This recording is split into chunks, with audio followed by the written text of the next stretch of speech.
नमस्कार, one page YouTube channel में आपका स्वागत है। आज सुनिए मुंशी प्रेमचंद की लिखी कहानी बलिदान। मनुष्य की आर्थिक अवस्था का सबसे ज्यादा असर उसके नाम पर पड़ता है। मौजे बेला के मंगरू ठाकुर जब से कांस्टेबल हो गए हैं, इनका नाम मंगल सिंह हो गया है। अब उन्हें कोई मंगरू कहने का साहस नहीं कर सकता। कल्लू अहीर ने जब से हल्के के थानेदार साहब से मित्रता कर ली है और गांव का मुखिया हो गया है, उसका नाम कालिकादीन हो गया है। अब उसे कल्लू कहें तो आंखें लाल पीली करता है। इसी प्रकार हरचंद्र कुर्मी अब हरखू हो गया है। आज से 20 साल पहले उसके यहाँ शक्कर बनती थी। कई हल की खेती होती थी और कारोबार खूब फैला हुआ था। लेकिन विदेशी शक्कर की आमदनी ने उसे मटियामेट कर दिया। धीरे धीरे कारखाना टूट गया, जमीन टूट गई, गाहक टूट गए और वह भी टूट गया। 70 वर्ष का बूढ़ा जो तकिएदार माचे पर बैठा हुआ नारियल पिया करता, अब सिर पर टोकरी लिए खाद फेंकने जाता है। परंतु उसके मुख पर अब भी एक प्रकार की गंभीरता, बातचीत में अब भी एक प्रकार की अकड़, चालढाल से अब भी एक प्रकार का स्वाभिमान भरा हुआ है। इस पर काल की गति का प्रभाव नहीं पड़ा। रस्सी जल गई, पर बल नहीं टूटा। भले दिन मनुष्य के चरित्र पर सदैव के लिए अपना चिन्ह छोड़ जाते हैं। हरखू के पास अब केवल 5 बीघा जमीन है, केवल 2 बैल है, एक ही हल्की खेती होती है। लेकिन पंचायतों में आपस की कलह में उसकी सम्मति अब भी सम्मान की दृष्टि से देखी जाती है। वह जो बात कहता है, बेला कहता है, और गांव के अनपढ़े उनके सामने मुंह नहीं खोल सकते। हरखू ने अपने जीवन में कभी दवा नहीं खाई थी। वह बीमार जरूर पड़ता, कुआर मास में मलेरिया से कभी न बचता था, लेकिन 10-5 दिन में वह बिना दवा खाए ही चंगा हो जाता था। इस वर्ष कार्तिक में बीमार पड़ा और ये समझकर कि अच्छा तो ही जाऊंगा, उसने कुछ परवाह न की। परंतु अब की ज्वर मौत का परवाना लेकर चला था। एक सप्ताह बीता, दूसरा सप्ताह बीता, पूरा महीना बीत गया, पर हरखू चारपाई से न उठा।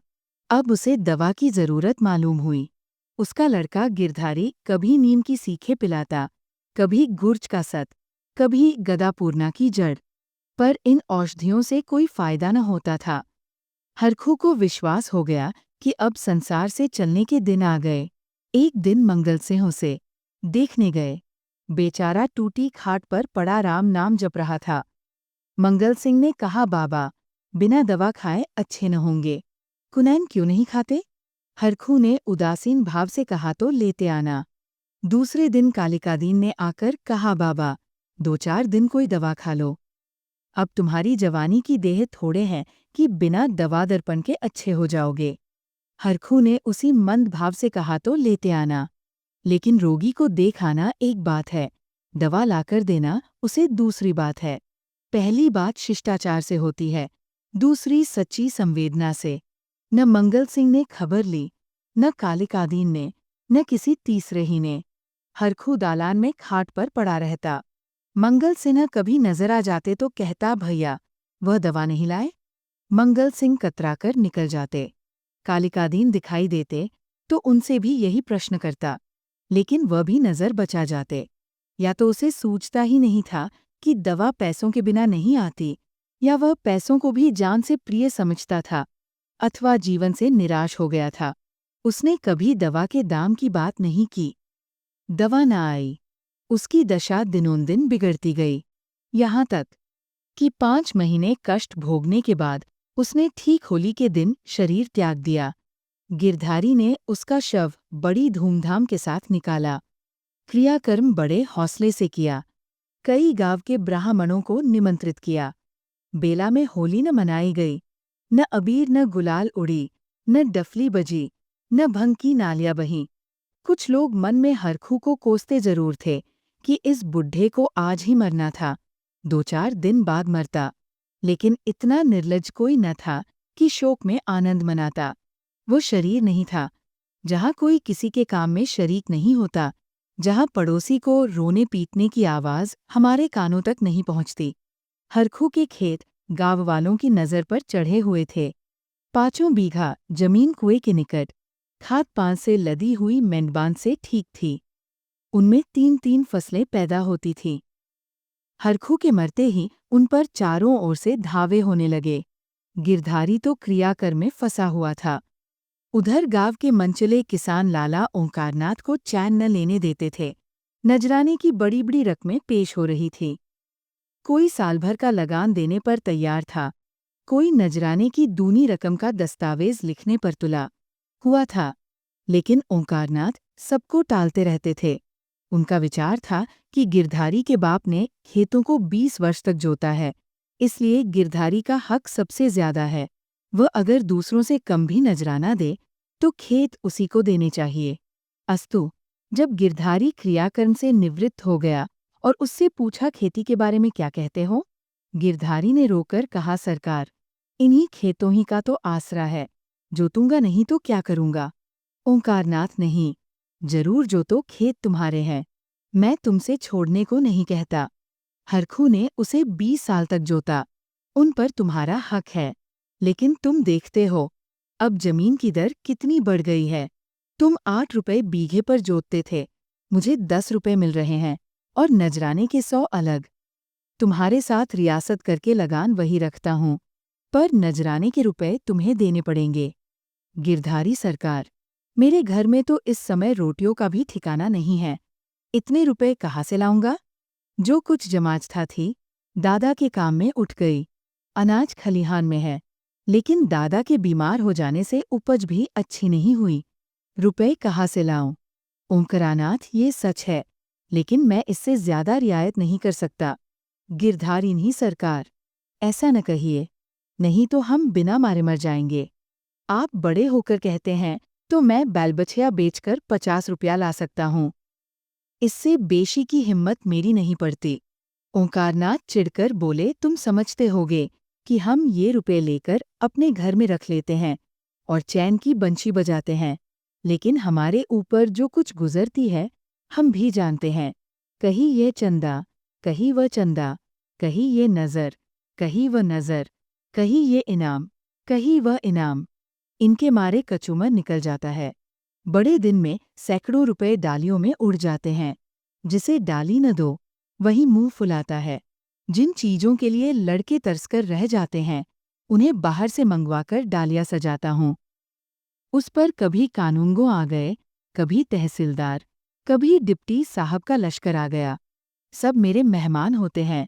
अगर न करूँ तो नक्कू बनूं और सबकी आंखों में कांटा बन जाऊं। साल में 1000-1200 मोदी को इसी रसद खुराक के मद में देने पड़ते हैं। ये सब कहाँ से आए? बस यही जी चाहता है कि छोड़कर चला जाओ। लेकिन हमें परमात्मा ने इसलिए बनाया है कि एक से रुपया सता कर लें और दूसरे को रो रो कर दें। यही हमारा काम है। तुम्हारे साथ इतनी रियासत कर रहा हूँ, मगर तुम इतनी रियासत पर भी खुश नहीं होते तो हरी इच्छा। नजराने में एक पैसे की भी रियायत न होगी।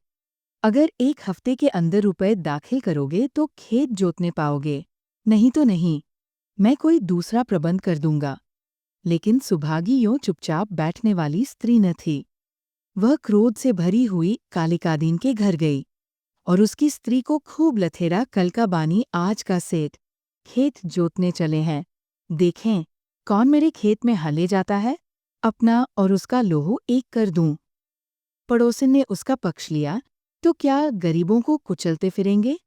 सुभागी ने समझा, मैंने मैदान मार लिया। उसका चित्त बहुत शांत हो गया। किंतु वही वायु जो पानी में लहरें पैदा करती है, वृक्षों की जड़ से उखाड़ डालती है। सुभागी तो पड़ोसियों की पंचायत में अपने दुखड़े रोती और कालिकादीन की स्त्री से छेड़-छेड़ लड़ती। इधर गिरधारी अपने द्वार पर बैठा हुआ सोचता, अब मेरा क्या हाल होगा? अब ये जीवन कैसे कटेगा? ये लड़के किसके द्वार पर जाएंगे? मजदूरी का विचार करते ही उसका हृदय व्याकुल हो जाता। इतने दिनों तक स्वाधीनता और सम्मान को सुख भोगने के बाद अधम चाकरी की शरण लेने के बदले वह मर जाना अच्छा समझता था। वह अब तक गृहस्थ था। उसकी गणना गांव के भले आदमियों में थी। उसे गांव के मामले में बोलने का अधिकार था। उसके घर में धन न था, पर मान था। नाई, कुम्हार, पुरोहित, भाट, चौकीदार, ये सब उसका मुंह ताकते थे। अब ये मर्यादा कहाँ? अब कौन उसकी बात पूछेगा? कौन उसके द्वार आएगा? अब उसे किसी के बराबर बैठने का, किसी के बीच में बोलने का हक नहीं रहा। अब उसे पेट के लिए दूसरों की गुलामी करनी पड़ेगी। अब पहर रात रहे, कौन बैलों को नाद में लगाएगा? वह दिन अब कहाँ, जब गीत गाकर हल चलाता था। चोटी का पसीना एड़ी तक आता था, पर जरा भी थकावट न आती थी। अपने लहलहाते हुए खेत को देखकर फूलाना समाता था। खलिहान में अनाज का ढेर सामने रखे हुए अपने को राजा समझता था। अब अनाज को टोकरे भर भर कर कौन लाएगा? अब खेती कहाँ, बखार कहाँ? यही सोचते सोचते गिरधारी की आंखों से आंसू की झड़ी लग जाती थी। गांव के दो चार सज्जन, जो कालिकादीन से जलते थे, कभी कभी गिरधारी को तसल्ली देने आया करते थे, पर वह उनसे भी खुलकर न बोलता।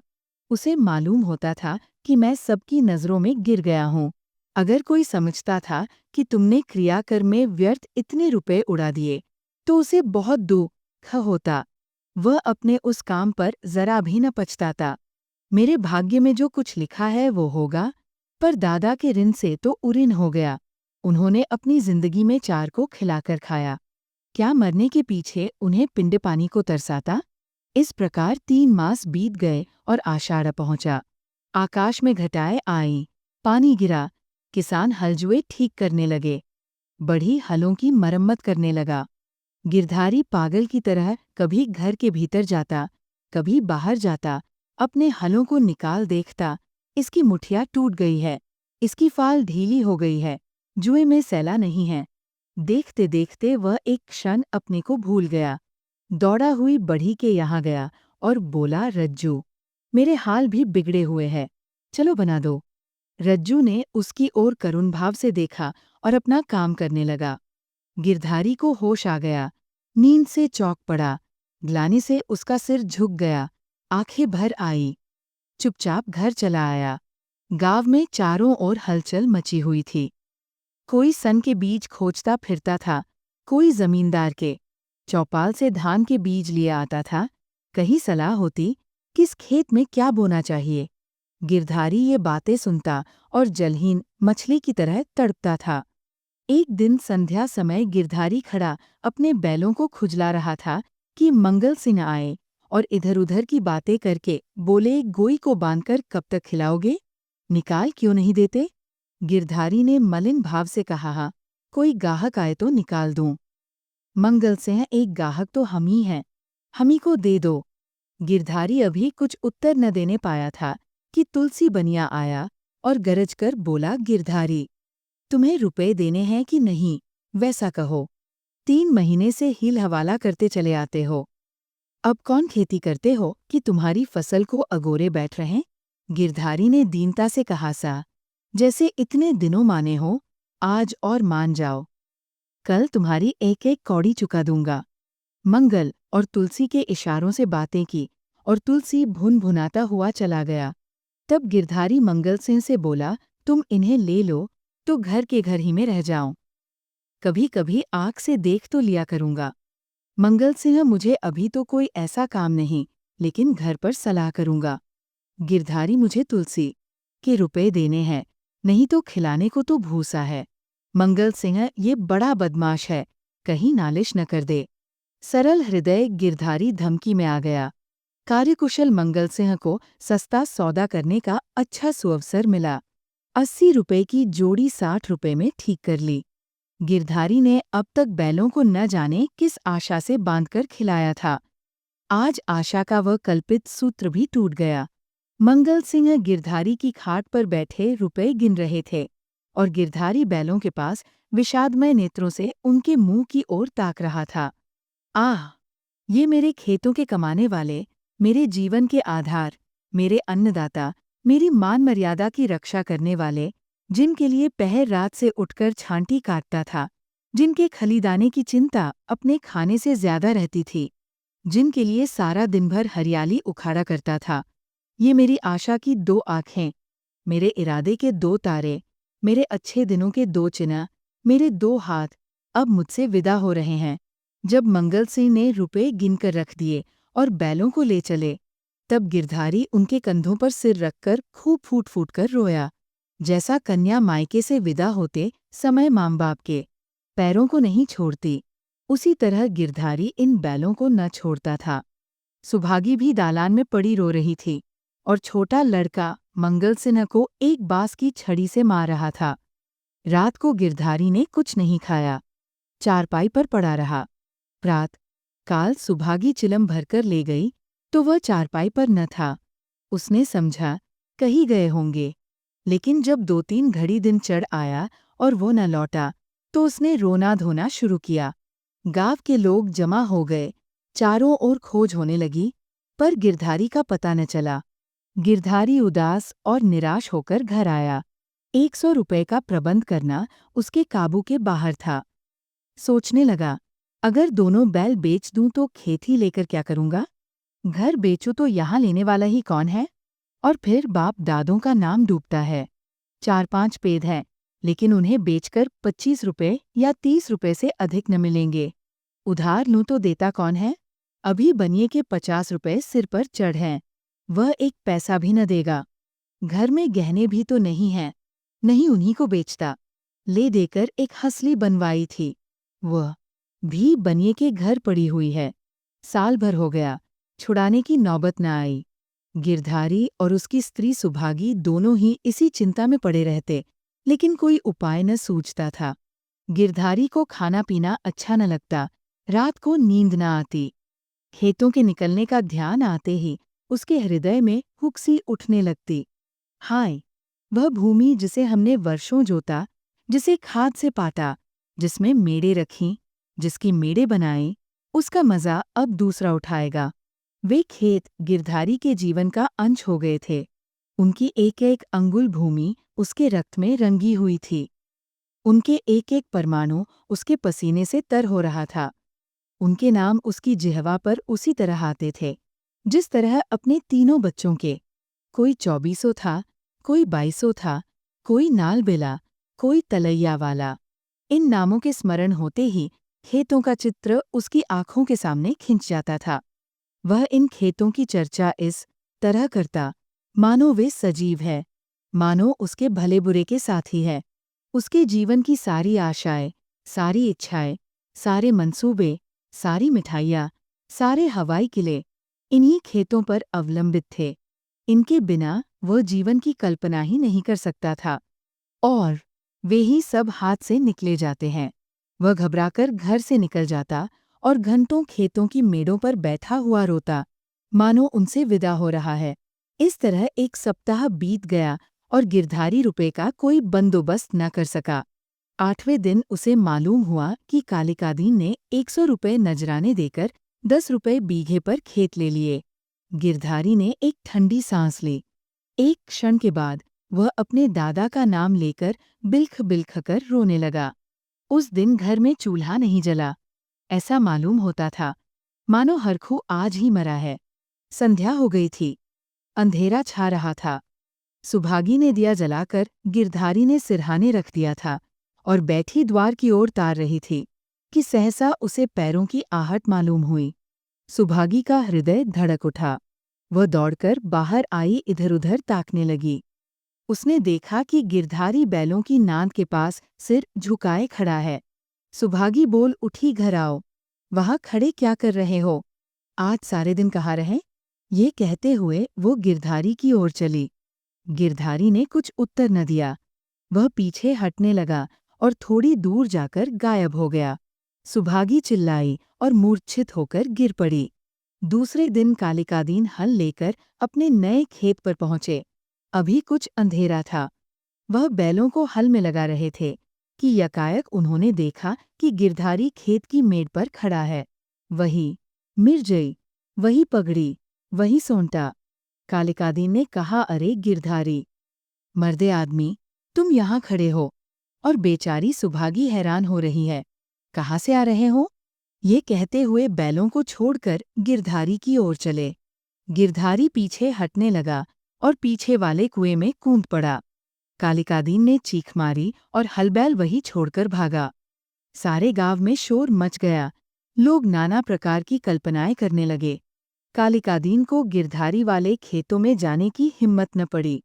गिरधारी को गायब हुए 6 महीने बीत चुके हैं। उसका बड़ा लड़का अब एक ईंट के भट्टे पर काम करता है और 20 रुपए महीना घर आता है। अब वो कमीज और अंग्रेजी जूता पहनता है। घर में दोनों जून तरकारी पकती है और जौ के बदले गेहूं खाया जाता है। लेकिन गांव में उसका कुछ भी आदर नहीं। अब वह मजूर है। सुभागी अब पराए गांव में आए कुत्ते की भांति दबकती फिरती है। वह अब पंचायत में भी नहीं बैठती। वो अब मजदूर की माँ है। कालिकादीन ने गिरधारी के खेतों से इस्तीफा दे दिया है, क्योंकि गिरधारी अभी तक अपने खेतों के चारों तरफ मंडराया करता है। अंधेरा होते ही वो मेंढ पर आकर बैठ जाता है और कभी-कभी रात को उधर से उसके रोने की आवाज़ सुनाई देती है। वह किसी से बोलता नहीं, किसी को छेड़ता नहीं। उसे केवल अपने खेतों को देखकर संतोष होता है। दिया जलने के बाद उधर का रास्ता बंद हो जाता है। लाला ओंकारनाथ बहुत चाहते हैं कि ये खेत उठ जाए, लेकिन गांव के लोग उन खेतों का नाम लेते डरते हैं। अगर आपको यह कहानी पसंद आई तो सब्सक्राइब करें और बेल आइकन दबाएं। अपने सुझाव कमेंट बॉक्स में बताएं। अगली कहानी तक शब्दों की दुनिया में डूबे रहे। धन्यवाद।